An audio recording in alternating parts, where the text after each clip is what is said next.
Sin tantos cuentos, con Diego Ramos. Bienvenidos una vez más a Sin tantos cuentos. Hoy es 9 de abril y se conmemora en los últimos 11 años en territorio colombiano el Día de la Memoria contra la Violencia en nuestro país. Y la gente diría, pero si el 9 de abril estaba prácticamente interiorizado como la fecha en que recordamos que en 1948 se generó el famoso Bogotazo, puntualmente el asesinato o magnicidio, como se le llamó posteriormente, del líder del Partido Liberal, Jorge Eliezer Gaitán. Por cuestiones de política y de evitar alguna demanda partidista, en su momento no se reconoció precisamente la memoria del caudillo liberal, sino que se aprovechó también para decir que hoy, según el censo que se ha establecido, 9.994.362 colombianos están hoy precisamente en calidad de violentados sus derechos, especialmente en términos de desplazamiento, desaparición, persecución. De ellos, el 57% son mujeres y se encuentran entre los 24 y los 53 años. Esto ha significado para el país que debe generar resarcir a todas estas víctimas con un rubro calculado aproximadamente en 11 billones de pesos. Más allá de lo que se haya hecho, de lo que no se haya hecho por las cuestiones legales nuestras en Colombia, y saber cuántos han logrado resarcir su dolor y sus tragedias en las diferentes zonas y sobre todo en las diferentes etapas de nuestro país. Aquella de la violencia en la cual se conjuró a partir de la muerte de Jorge Eliezer Gaitán, de la violencia misma de este pacto que se hizo entre el Partido Conservador y el Partido Liberal, denominado Frente Nacional, que se extendió hasta la administración de Misael Pastrana Borrero en 1974, hasta allí. De ahí para allá las elecciones fueron más democráticas y ya no en esa repartiña que se hicieron los dos partidos en Colombia. Luego, nuestra violencia se le sumó el conflicto armado, no solamente las guerrillas, sino el conflicto armado producto del narcotráfico. Y sumado a ello, hacia los años 90, el fenómeno del paramilitarismo. Doctor William Loaiza, muy buenas tardes. Creo yo que es usted una de las personas más calificadas en este tema, no solamente por su estirpe liberal, sino por lo que ha representado ser testigo de primera mano. Pues si bien usted recién estaba, como se dice, naciendo cuando el hecho de Jorge Eliezer Gaitán en 1948, pero ha sido de alguna manera testigo de lo que ha sucedido a lo largo de ya más de 75 años de la muerte de Jorge Eliezer Gaitán. Gracias, Diego, y buenas tardes a los cibernautas. Buenas tardes, Dianita, qué bueno volver a compartir esta mesa. No, yo nací en el año 47, aquí en Palmira, porque a mi papá le tocó el éxodo de la violencia del 39 de Restrepo Valle y le tocó venirse encontró en Palmira como un remanso, un refugio. Aquí nace mi hermano mayor Chucho en el 46 y yo nazco en el año 47. Mi hermano Chucho nace el 8 de abril del 46. Un año después matan a Gaitán. O sea que nosotros somos hijos de la época del magnicidio de el doctor Jorge Eliezer Gaitán. Pero viví toda esa trayectoria desde el 48, 49, 50 hasta el 53, que vino la toma del gobierno por parte de Rojas Pinilla. Y entonces yo viví esa etapa. Yo nunca recuerdo que, si no recuerdo, estoy mal, en el 57, tenía 10 años yo. Y ya estaba yo peleando contra el régimen militar. Y mi papá me bajó y me dijo, ¿usted qué hace en ese camión? Digo, vamos a tumbar a Rojas Pinilla. Y usted no está para eso, venga para acá. Yo dije, ¿me va a meter una pela? No. Esto lo he contado yo varias veces. Pues me siento y me dijo, Eso lo haga cuando sea mayor de edad, cuando tenga la cédula, pero ahorita usted depende de mí, de manera que se quede aquí en la casa. Pero mire Diego, que la gente ha tomado la muerte de Rojas Pinilla como un símbolo, pero nunca ninguno, ni el Partido Liberal siquiera, ha profesado las ideas de Rojas de Jorge Luis Gaitán. No, para nada. Simplemente las menciona, las enuncia. Olmo dijo Gaitán, pero no lo hace. Entonces, Petro enuncia a Gaitán y Petro nunca fue liberal, pero Petro no deja de reconocer que Gaitán fue un hombre progresista. A Bolívar lo anuncia Petro y lo anuncia Maduro, pero no hace lo que Bolívar hizo. Ahí donde está, yo creo que el problema está en no hacer lo que realmente se debe hacer, sino simplemente enunciar lo que se debería hacer. Y los gobernantes padecen de esa enfermedad, de decir mucho y hacer poco. Y eso nos ha matado. Gaitán ya está por cumplir 80 años de su magnicidio. Y dígame, ¿qué se ha hecho de la vida de Gaitán? O sea, 77 años se le cumpliendo exactamente hoy. 76. 7. Estamos en el 25. Estamos en 77 años. O sea que hoy estamos en 77 años del magnicidio. O sea que 3 años, ahora en el 28 cumple los 80 años. Total. Y se ha restablecido la filosofía de Gaitán. Para nada. Cada 9 de abril nace Gaitán. Lo enuncian, lo ponderan y luego vuelven y lo entierran al otro día y lo vuelven a desenterrar al año siguiente, el 8 de abril. Y eso no puede ser así. Gaitán fue un hombre maravilloso. Gaitán luchó por las mujeres, luchó por la juventud, luchó por los trabajadores. Luchó en la Panalera con la United Fruit Company, al lado de María Cano. Es que Gaitán es un hombre de ya, sí, pues a esta altura ya tendría más de 100 años, pero fue un hombre maravilloso, que no supimos aprovechar su pensamiento. Es ahí el reproche contra el Partido Liberal. No supo aprovechar la idea, porque es que Gaitán, hay que reconocerlo, Gaitán es hijo de la Europa nazista.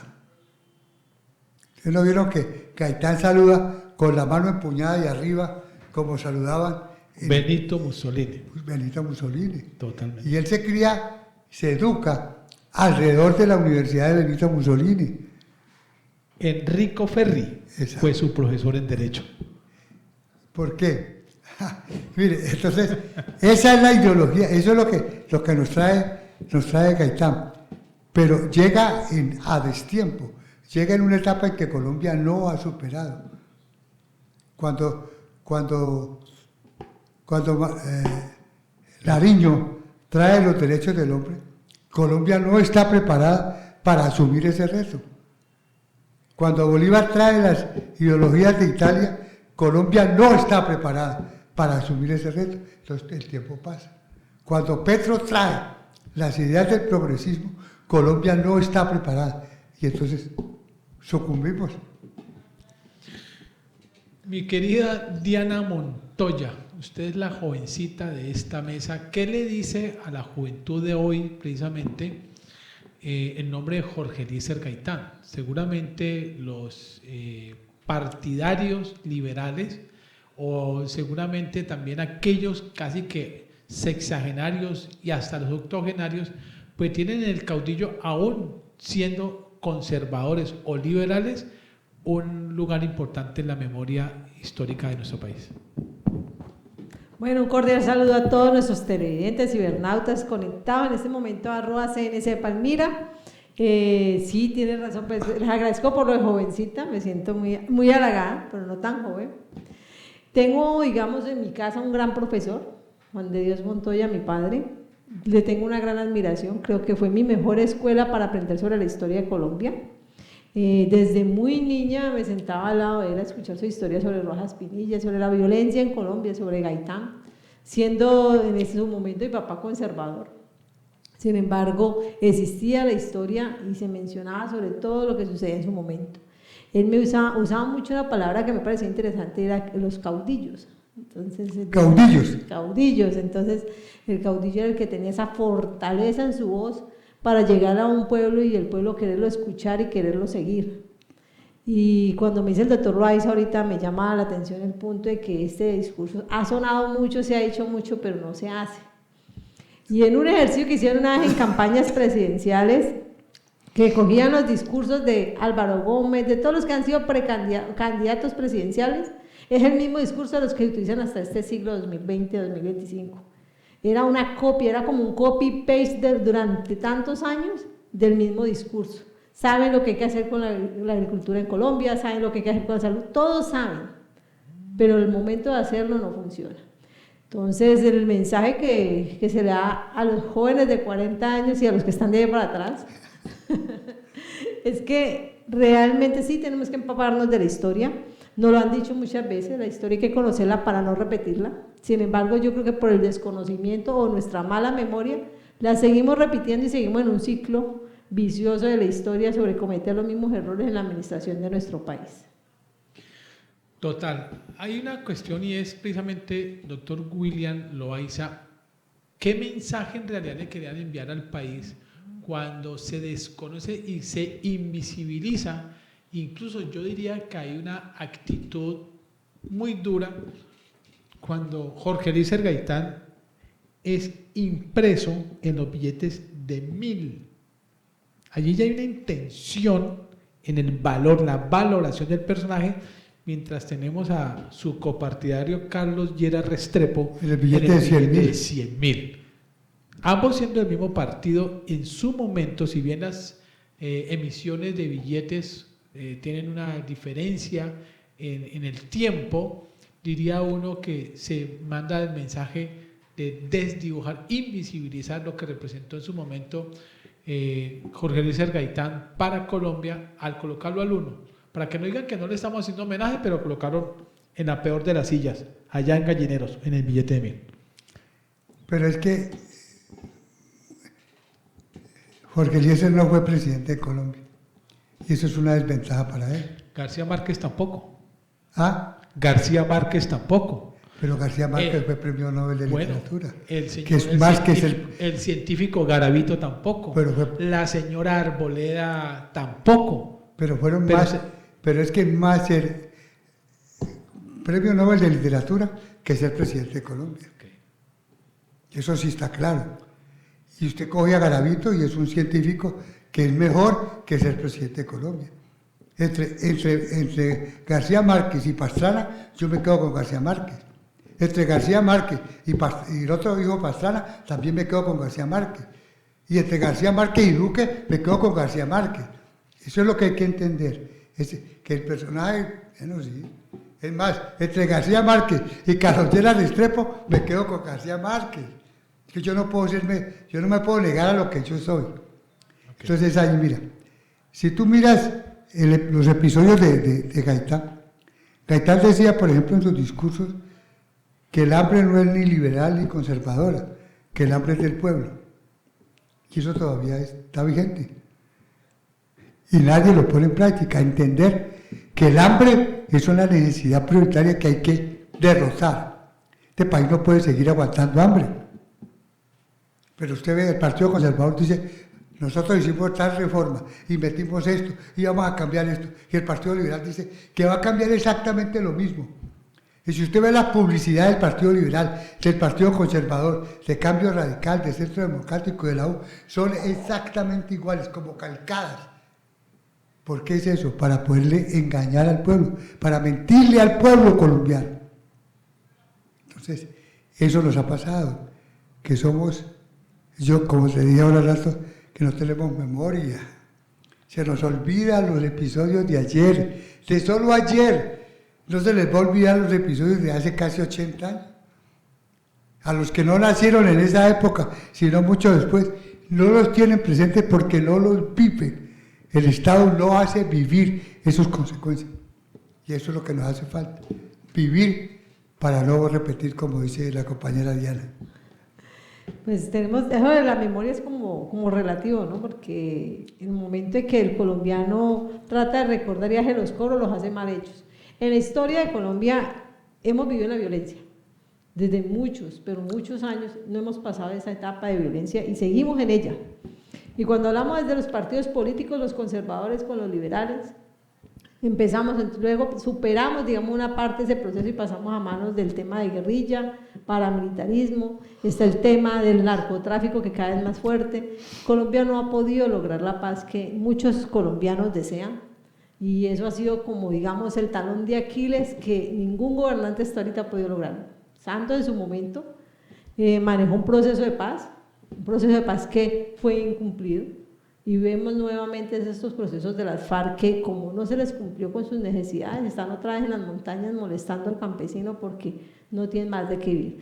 Una anécdota que les tengo para contar, una vez encontré a una persona en el parque de Bolívar y me decía, vea, ¿dónde puedo yo acercarme aquí a la alcaldía? Un muchacho muy joven y me decía, es que yo fui guerrillero y yo entré en ese proceso de paz y estoy desesperado porque yo no sé hacer nada. Y nos dijeron que nos iban a hacer un proceso de reinserción, estoy sufriendo, nos pidieron papeles, yo llevo 8 meses prácticamente sin saber cuál es el camino a tomar, cuando el gobierno de Duque. Y uno se viene a esa pregunta tan grande y dice, realmente no lo hemos logrado hacer, han habido intentos fallidos y Colombia no ha podido superar la violencia, seguimos en ella. Pero mira, es esto, cuando se firmó la paz con las FARC y se crearon los centros de establecimiento de las fuerzas de las FARC. El gobierno fue y los instaló y los abandonó. Esa es la verdad, los abandonó. Y al abandonarlos, ¿qué pasa? Ellos quedaron al garete. Eso tenía que haber una formación, capacitación, educación. Para poderlos incluir a la sociedad civil, había que hacerlos ciudadanos. No podían seguir siendo guerrilleros y los dejaron seguir siendo guerrilleros. Entonces, cuando vieron que las cosas no llegaron al punto donde ellos querían, se volvieron ahí. ¿Por qué? Porque seguían siendo guerrilleros. No se les quitó el chip de la cabeza de que habían llegado a la sociedad civil y que ahora eran ciudadanos de Colombia. ¿Culpa de quién? ¿Del guerrillero o culpa del Estado? No hablemos del gobierno, del Estado. Entonces, claro, fracasamos. Y fracasamos porque no fuimos capaces de entender que eso era un episodio, que después, para alcanzar la paz, después de la guerra, hay que trabajar. Sí, señor.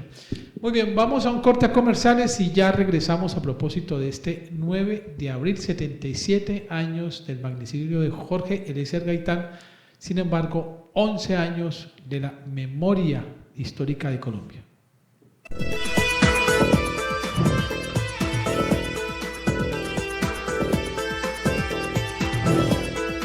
Lo que tiene el paraíso es trabajo de corazón. Aquí nuestro sabor contagia al mundo. 76 escuelas de salsa reciben apoyo para mantener vivo el ritmo que nos identifica y 767 becas impulsan el talento de 666 estudiantes y 101 coreógrafos para llevar nuestro espíritu en cada paso y compás. Porque aquí creemos en los sueños de los artistas que nos hacen sentir orgullosos de nuestra identidad. Gobernación del Valle del Cauca, paraíso de todos.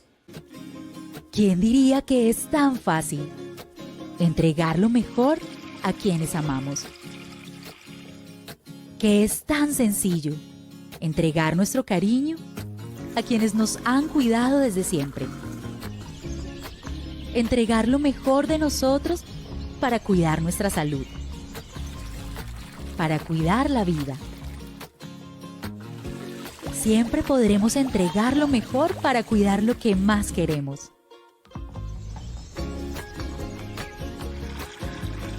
Entregamos lo mejor en cada gota. Acuaoccidente. Funeraria Palomino. Ofrecemos servicios exequiales y de velación en nuestras 3 salas climatizadas. Contáctenos a nuestras nuevas líneas de atención 285-9520 y al 317-784-4669 vía celular y WhatsApp.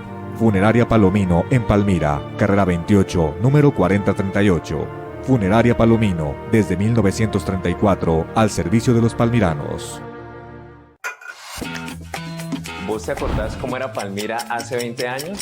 Las familias eran grandes y la ciudad pequeña. Los niños jugaban en las calles y había más bicicletas que motos. Y algunos aún usaban las Victorias del Parque Bolívar como medio de transporte. ¿Y no habían centros comerciales y tocaba ir hasta Cali? Sí, hasta que en el año 2004 Gamatelo le cambió la historia a la Villa de Las Palmas. Uy, pero yo apenas estaba naciendo. Ese año se inauguró Llano Grande, el primer centro comercial de la ciudad, inspirado en la arquitectura tradicional de una hacienda vallecaucana, un espacio ideal de encuentro, compras, diversión y mucho entretenimiento familiar. Uy, yo alcancé a jugar en los carritos chocones y fue la primera vez que entré a cine. Sí, Llano Grande llegó para crear una nueva cultura en Palmira, ofreciendo la posibilidad de encontrar todo en un mismo lugar. Muchas gracias. Llano Grande ha conectado bien con los palmiranos, convirtiéndose en el primer centro comercial de una ciudad intermedia en tener marcas importantes como McDonald's, Cinemark, KFC y Starbucks, a las que se han venido sumando marcas de gran envergadura como Estudio F, Vélez, Éxito y Juan Valdez, y ahora último Skechers y Miniso. Además, el centro comercial cuenta con más de 250 marcas, 57 restaurantes, gastrobares, cine, supermercado, clínica de alta complejidad, IPS, gimnasio, complejo deportivo, zona de juegos infantiles, 2 ampliaciones, banco y hasta misas en los domingos. Como quien dice, Llano Grande lo tiene todo. Ya son 20 años trayendo desarrollo a Palmira y se ha convertido en uno de los centros comerciales más completos del suroccidente colombiano. Lo que hemos construido juntos es lo que nos une. ¡Feliz aniversario, Llano Grande! En Palmimoto CDA, tu tiempo es tan valioso como tu moto. En solo 15 minutos, realizamos la revisión tecnomecánica de tu compañera de ruta. Disfruta de un corto descanso en nuestra cómoda recepción, mientras nosotros nos encargamos de realizar la certificación de tu motocicleta. En Palmimoto CDA encuentras el proceso más profesional y ágil para cumplir la norma sin estrés. No olvides que puedes financiar la revisión con Sistecrédito o Crédito ACER. Contáctanos. Somos un centro de diagnóstico automotor exclusivo para motocicletas de 2 y 4 tiempos.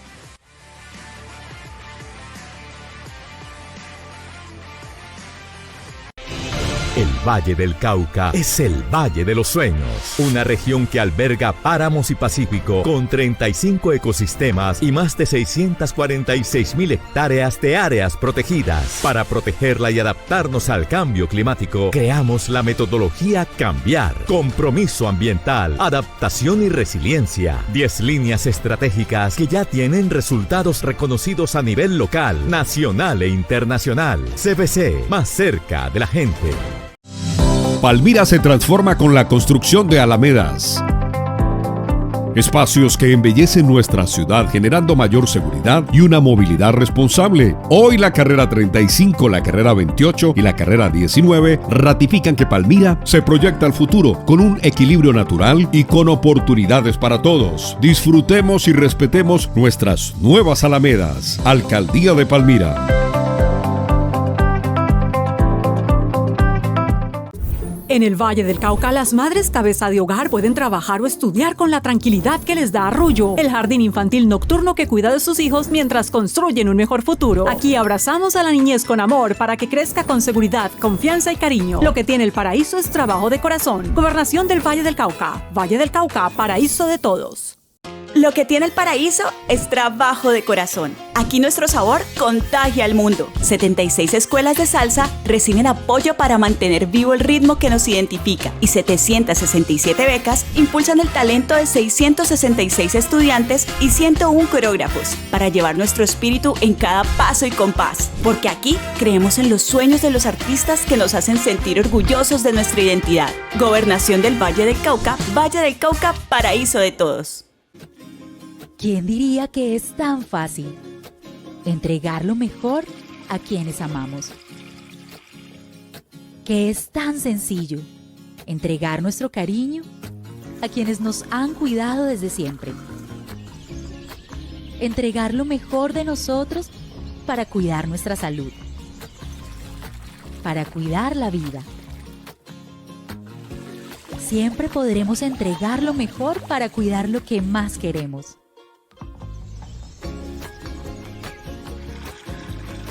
Entregamos lo mejor en cada gota. Acuaoccidente.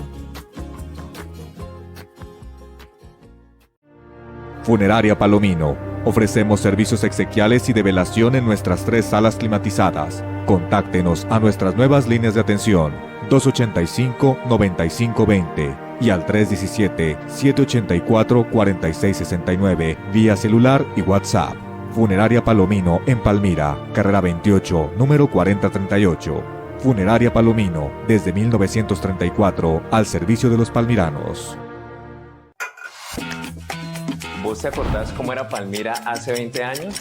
Las familias eran grandes y la ciudad pequeña. Los niños jugaban en las calles y había más bicicletas que motos. Y algunos aún usaban las Victorias del Parque Bolívar como medio de transporte. ¿Y no habían centros comerciales y tocaba ir hasta Cali?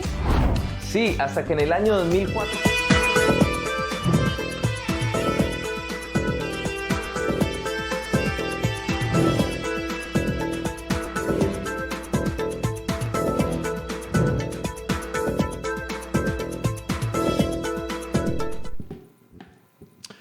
A propósito de la conmemoración de este Día Nacional de la Memoria y Solidaridad con las víctimas del conflicto armado, la ciudad de Palmira, en cabeza del municipio, presenta la muestra Fin y Principio, Memorias contra el Olvido, una exposición del fotógrafo y reportero periodístico Jesús Abad Colorado.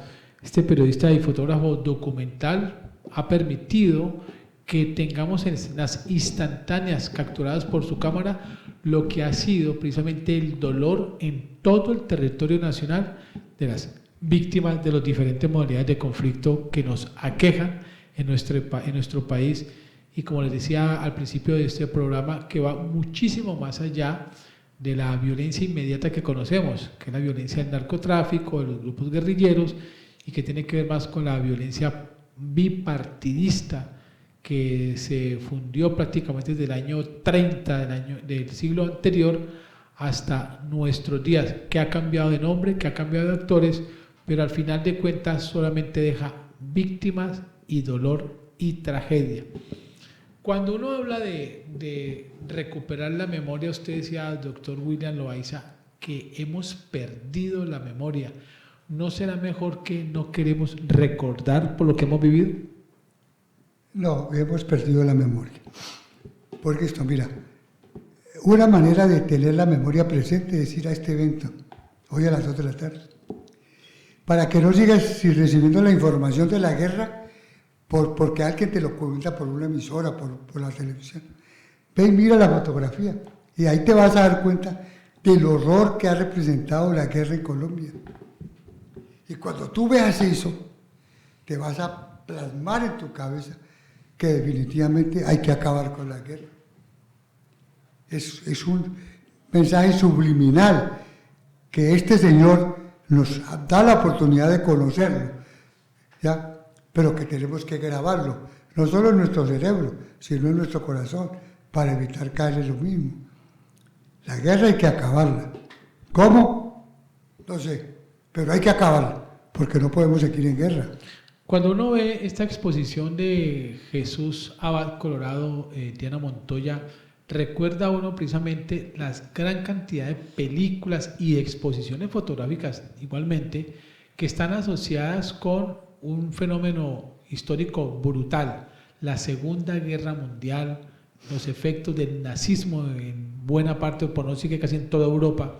Y eso genera que haya unas maneras de que el europeo sienta lo que no debe repetir o no permitir que repita. Ver este dolor impreso en fotografías puede servirnos a los colombianos de hoy. Claro que sí. Yo creo que la fotografía, y se los hablo, desde el momento en que uno toma una foto y se ve desde pequeño cómo era, ver el desarrollo de uno de su vida.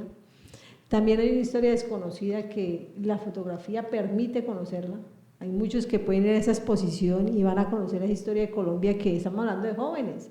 Los mismos niños de Palmira deben de desconocer esa historia de lo que sucedió en la época de violencia. Ir a esa exposición les va a permitir visualizar esa Colombia que seguimos trabajando que seguimos trayendo con esos procesos de violencia y que realmente genera dolor. Hay algo que me llama la atención, es el caso de violencia que hubo de una persona transgénero en la ciudad de Medellín, Bello, Antioquia, donde lo grabaron a la persona, le fracturan sus manos y sus brazos y lo arrojan a un río, y había una persona filmando. Entonces, a veces también nos preocupa la falta de conciencia que está teniendo las personas al tomar una imagen y darse cuenta que la violencia no es para disfrutar, ni tampoco para, digamos, generar ese morbo visual que se está generando en las redes sociales, sino de generar conciencia de lo que no se debe hacer y tener un manejo realmente, digamos, controlado sobre esto, porque uno puede ver lo que dice el doctor Ruiz ahorita, todos vemos las imágenes, sabemos lo que ha sucedido, pero como que se nos olvida el siguiente día y sigue pasando y sigue pasando. Entonces, a invitarlos a que disfruten de esta exposición, de que se concienticen de estas imágenes, de esta labor que hace la fotografía, que es estarnos recordando día tras día cómo debemos de ser mejores personas en una humanidad que cada vez pierde sensibilidad. Yo diría algo más, Diana, encuéntrate en la fotografía, búscate, y te vas a dar cuenta que tú haces parte de esa guerra, que tú eres víctima de esa guerra, y esta es la única manera que entendemos, porque tú decías algo, y yo trato de imaginarme, ¿no? Y es que la Segunda Guerra Mundial termina justamente en esa época. Total, en el año 45, 3 años. Para esa época, y ya los alemanes han hecho el éxodo a América Latina. ¿Quién nos dice a nosotros que ellos no tuvieron mucho que ver en la muerte de Gaitán? Porque Gaitán era un peligro si llegaba a ser presidente de Colombia, porque Gaitán era un hombre socialista. Entonces, mira cómo se van amarrando hilos.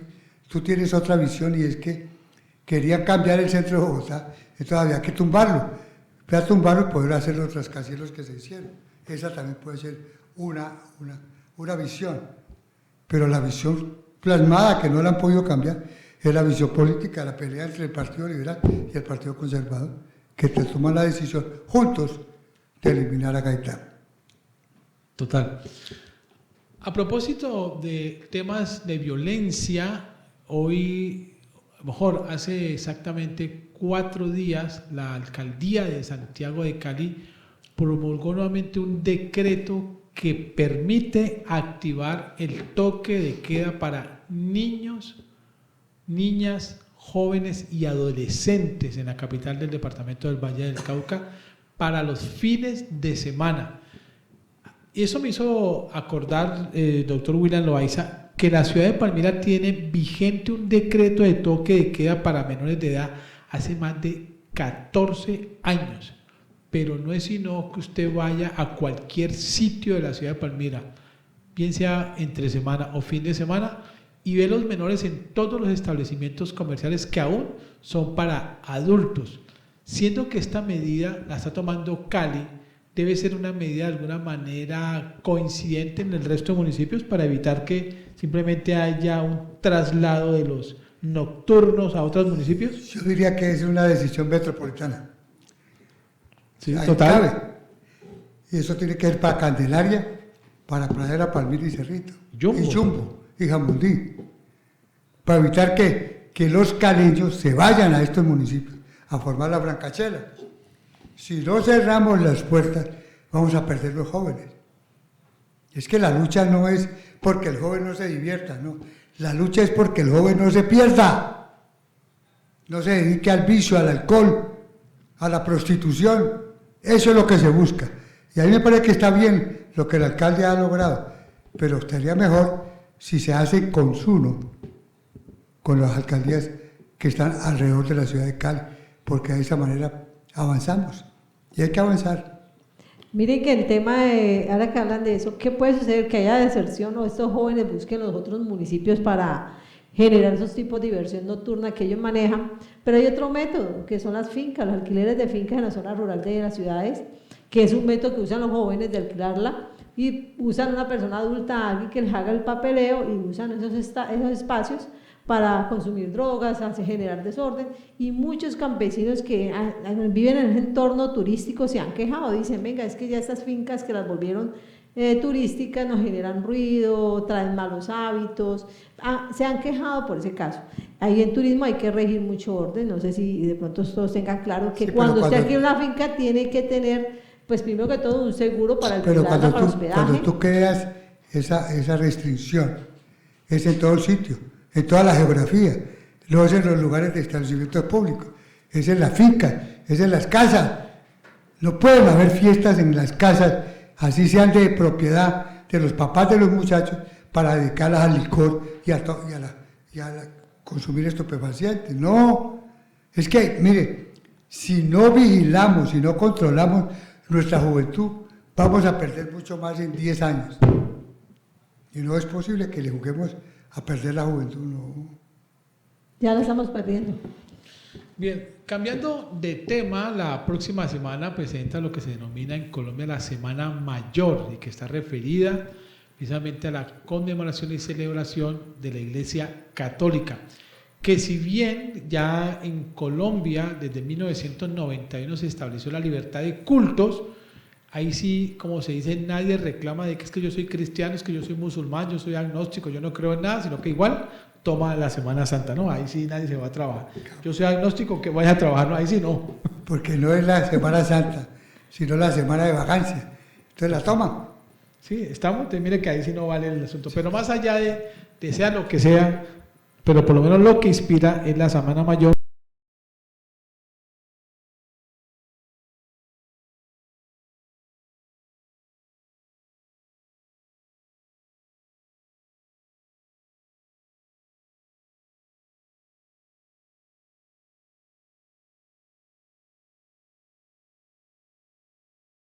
Especiales, no solamente de la zona urbana, sino también de la zona rural. Asimismo, se hace la invitación para que durante la Semana Mayor de la Iglesia Católica los palmiranos puedan acceder a los diferentes museos, entre ellos el Museo Malagana de Arqueología, el Museo del Transporte ubicado precisamente en el aeropuerto Alfonso, o contiguo al aeropuerto Alfonso Bonilla Aragón, el Museo, digamos, de la Caña. El Museo de la Caña que se viene en el Cerrito, pero pues tenemos nosotros una cercanía muy grande con él, entre otras posibilidades para poder tener el esparcimiento en esta Semana Mayor. Claro que sí, hay que aprovechar la Semana Santa, que Palmira tiene muchos sitios para visitar, la gastronomía de Rosso, gastronomía de la zona de Tablones. Nuestras zonas rurales cada vez crecen más en oferta turística, en espacios muy especiales para uno despejar la mente y alimentar el espíritu. Mira que yo siempre he dicho, y nunca me han parado bolas, pero la iglesia y el municipio deberían llevar a cabo toda lo que llaman la procesión ¿cómo se llama? El día Viernes Santo, ¿sí? Con la caída del Señor en 12 pasos, y hacerlo desde aquí, de la entrada de ¿cómo se llama este corregimiento aquí, donde está el bailadero? Tablones, no. Tienda Nueva. Agua Clara. Por Agua Clara. Ya. Y arrancar en Agua Clara y hacer los 12 pasos bien construidos hasta la iglesia de la Utrera, para que los feligreses hagan ese recorrido. Así como Cristo Rey. Exacto. Hagan el recorrido, hagan la oración. La peregrinación. Exacto. Peregrinación. Mire, eso se convertiría para Palmira en un ícono turístico, que puede ser un referente. Hay que hablar con el padre Bernardo, hay que hablar con, ¿cómo se llama el otro cura? Con el nuevo obispo de Palmira. Bueno, con el nuevo obispo de Palmira, que entre otras cosas está muy joven. Pero aquí hay un curita muy bueno, que es amigo nuestro, aquí en la catedral, que es el que maneja la pastoral social. ¿Cómo se llama él? ¿Padre Arturo? Arturo Arrieta. Padre Arturo. El padre Arturo Arrieta. Arturo Arrieta, pero hay otro que es progresista. Se está hablando de Mario Castelar. Mario Castelar también es un gran hombre. Hubiera empezado por ahí, más fácil. Sí, que los que nos podamos unir y hacer el evento y comprometer a las empresas que construyan esos módulos, que sería hermoso, yo le digo. Los mismos cuadros que hay en la catedral, trasladarlos a esa zona. Y cada 2 kilómetros, yo no sé cuántos kilómetros hay entre Agua Clara y La Utrera, 14. No, todo eso. Menos. Pues si es menos, mejor. Pero ahí le dejo la idea. Le dejo la pulquita en la oreja para usted, que es un hombre religioso que tiene muy buenos nexos con la curia, el padre Bernardo, Castelar, ya sabe. Ahora, de todas las vírgenes. Sí, vamos a tener próximamente aquí al padre Luis Carlos González, quien es hoy quien es el párroco de la catedral, a propósito de un proyecto que busca restaurar las cúpulas y sobre todo las pinturas de la catedral, que están deterioradas, muy a pesar de que esta catedral fue restaurada entre los años 1996 y el año 2000 bajo la dirección del arzobispo de Palmira, Mario Escobar Serna. Eso lo hizo un ingeniero que te apellido Gaviria, hijo de Samuel Gaviria, Total. que era director de la Orquesta Continental del Colegio Cárdenas.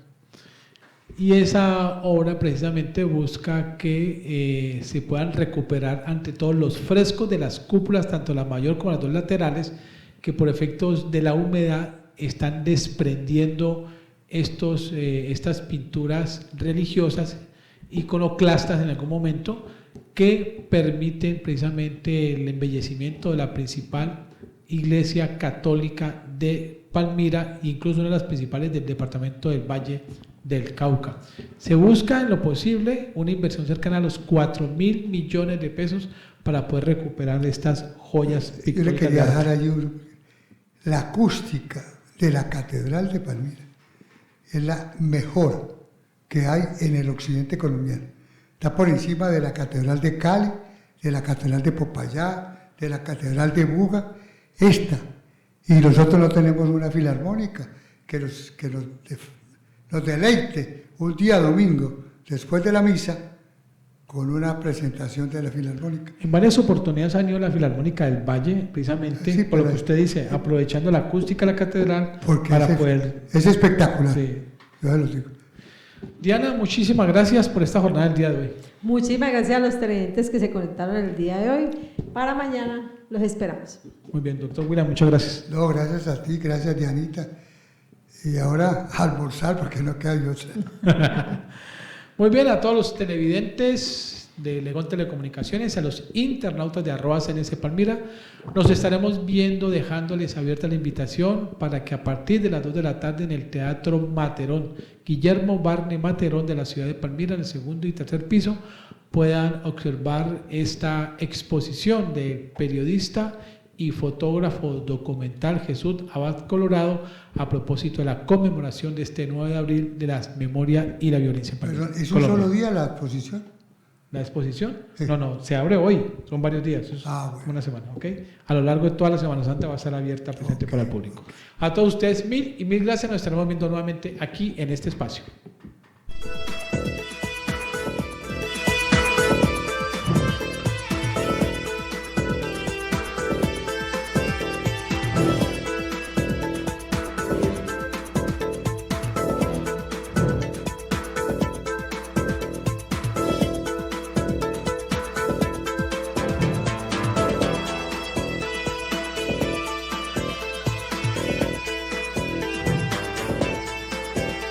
Sin tantos cuentos, con Diego Ramos.